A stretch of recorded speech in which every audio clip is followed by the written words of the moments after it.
다른 사람들은 무슨 차를 타고 무엇을 먹고 무슨 옷을 입는지 돌아보지 않는 것을 우리는 사회적 무관심이라고 부른다.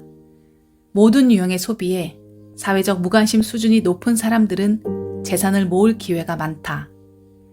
다른 사람들이 타는 차, 입는 옷, 사용하는 기기에 대한 무관심은 장기적으로 재산을 축적하는 능력과 연관이 있다. 사회적 무관심은 특히 과시적 소비 경쟁에 휘말린 삶을 살지 않도록 도와줄 수 있다. 안녕하세요. 나에게 힐링 책입니다. 오늘 소개해드릴 책은 토머스 스탠리와 그의 딸 세라 스탠리 펠로가 함께 쓴 이웃집 백만장자 변하지 않는 부의 법칙입니다. 이 책은 백만장자 불변의 법칙을 쓴 후 20년이 지난 지금 어떤 변화가 있었는지에 대한 책입니다. 20년이 지난 지금도 변함없는 부의 원칙을 참고하여 행동과 삶의 변화를 끌어내시기 바랍니다. 소득은 재산이 아니다. 미국은 우리가 원하는 삶을 영위하고 부를 쌓거나 유지하는 방식을 선택할 수 있는 자유를 보장한다. 우리가 어떤 길을 택하든 가계소득의 창출은 그 과정에서 가장 중요한 요소일 것이다. 그러나 소득과 재산은 다르다. 소득은 오늘 집으로 가져오는 돈이지만 재산은 내일 그리고 다음날 그 다음날 갖게 되는 것이다. 소득이 곧 재산은 아니다. 재산은 얼마나 축적했는가를 의미한다. 소득은 당신이 일정 기간 벌어들인 돈으로 연간 소득세 신고서에 보고하는 액수다. 주기적인 수입은 분명 순재산에 영향을 주지만 그것이 진정한 부는 아니다. 임금으로 1년에 10억을 벌고 그 해에 12억을 소비한 사람을 생각해보자. 이때 대차 대조표상 재산의 변화는 마이너스 2억이다. 종종 언론에서 부를 다룰 때 순재산액 대신 소득으로 묘사하는 바람에 봉급이 많으면 부자가 된다는 잘못된 인식이 형성된다. 미국 가구의 대부분은 경제적 자립, 즉 임금 또는 기타 근로소득 없이 일정 기간 살아갈 수 있는 능력이 없다. 또한 은퇴 후 편안한 생활을 할 수도 없다. 주택 자산을 순재산에 포함시키지 않는다면 어떻게 될까? 이들이 더 이상 자신을 부양할 수 없을 때 누가 돌봐줄 것인가? 정부가 돌봐줄 거라는 기대는 하지 마라. 그리 머지않은 미래에 의지할 때라고는 자신과 가족뿐일 것이다. 자선 행위와 마찬가지로 생존은 가정에서부터 시작된다. 1996년에도 지금도 대부분의 미국 가정은 백만장자와는 거리가 멀다. 더구나 지금은 100만 달러, 대략 13억 원을 손에 쥔다 해도 소비 위주의 생활 방식을 유지하기엔 충분하지 않을 수 있다. 만일 당신의 생활 방식도 그렇다면 상당 액수의 경상소득 확보가 무엇보다 중요하다. 하지만 근로소득은 한시적일 수 있다. 진정한 경제적 자립을 원하는 사람에게는 근로소득보다 저축 및 투자 자본에서 발생하는 소극적 소득이 필요하다. 성공을 남에게 알리지 마라. 사회적 경제적으로 상당한 성공을 거두고도 드러내지 않는 이웃집 백만장자가 왜 그렇게 많은지 궁금했던 적이 있는가? 그들은 명품과 고가 주택을 사들여 경제적 풍요를 과시하고 싶은 욕구가 강하지 않다. 그들이 중시하는 성공의 증표는 실질적인 업적이다. 예컨대 재정적 성공, 특히 경제적 자립은 그 자체로 보상이 된다. 반대로 지출할 능력이 있음을 널리 알리고 싶은 욕구를 끊임없이 느끼는 사람들은 결국 소득 명세서상 부자가 될 것이다. 정체 모를 군중에게 자신이 고소득자임을 알리는 데는 많은 돈이 들기 때문이다. 일반적으로 이들은 과소비의 쳇바퀴 속에서 생활하고 있다. 비교 게임과 함께 소비 행태를 통해 남들에게 자신의 사회적 지위를 입증해 보이려는 심리도 작용한다.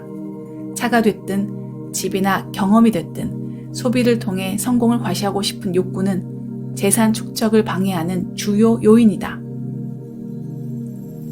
요즘 백만장자들과 일. 경제적으로 성공한 사람들의 한 가지 특징은 자신에게 잘 맞는 직업을 갖고 있다는 것이다.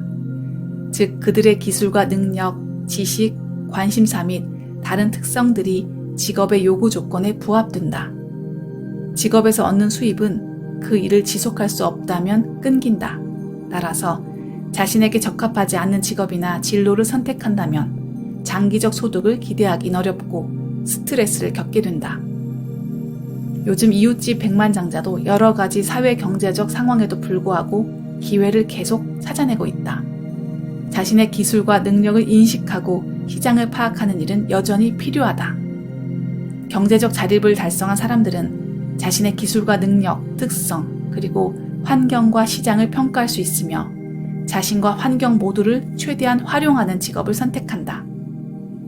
매일 아침 상쾌하게 일어나서 즐겁게 일할 수 있으려면 자신에게 잘 맞는 일이어야만 한다. 이웃집 백만장자는 사실 당신 안에 있다. 이웃집 백만장자를 찾게 해줄 공식은 우리의 일상생활을 구성하는 행동 습관과 경험 안에 있다. 단순히 인구 통계학적 요인에 의해 진로가 결정되는 게 싫다면 매일 당신이 하는 일이 중요하다. 현재에도 미래에도 큰 수입이나 횡재 없이 재산을 모으고자 하는 사람들은 생활 방식과 행동 모두를 바꿔야 한다. 사실 우리 다수는 기꺼이 변화하려 하지 않는다. 수입보다 검소하게 생활할 능력과 의향이 있고 자신이 내린 재정적 결정에 자신감을 느끼며 궁극적으로는 자기 가정의 경제적 결과에 책임질 때 재산을 모을 수 있다. 그러려면 다른 사람들이 즐기는 활동과 타는 차, 입는 옷에 자극받지 말고 자신의 재정에 무슨 일이 일어나고 있는지 감시하는 데 초점을 둬야 한다. 그리고 앞으로의 경제적 경로를 계획해야 한다. 우리 삶이 어떻게 보이기를 원하는가에 따라 목표와 계획을 세우고 그 목표를 달성하기 위한 길을 마련해야 한다. 재산 축적 가능성이 높은 사람은 타고나는 것이 아니라 만들어지는 것이다. 반가운 소식이 아닐 수 없다. 우리의 재무 행동은 소속 집단이나 성별, 기타 요인을 뛰어넘을 수 있다. 과거에 있었던 일이 미래를 어느 정도 예측은 해주겠지만 미래가 반드시 과거와 같지는 않다. 경제적으로 더 나은 앞날을 위해 집중하고 훈련한다면 더욱 그렇다. 고맙게도 지금은 재무 관리에 필요한 지식을 얻고 배우고 늘리기를 희망하는 사람들을 위한 자원이 1996년보다 훨씬 많으며 그중 다수는 무료로 쉽게 이용할 수 있다. 유익하게 사용한다면 기술은 더 나은 변화를 모색하도록 우리를 자극할 수 있다. 누가 미국의 대통령이든 가족의 출신 배경이 어떻든 우리의 재무 관련 행동은 언제든지 바뀔 수 있다. 경제적 자립의 달성을 위해 연봉이 높은 전문가나 기업 임원일 필요는 없다. 미국의 백만장자 5명 중 4명은 자수성가한 사람들이다. 부자인 척 그만해라에 소개된 백만장자 944명 중 42%는 처음 전업으로 일하기 시작했을 때 순재산이 전혀 없거나 빚만 있었다. 부자 같은 겉모습이 아니라 부자가 되어가는 여정에서 행복을 얻는 법을 배우도록 하라. 소비에 통제당하지 않고 삶을 통제하는 데서 끊임없는 기쁨을 경험하도록 하라.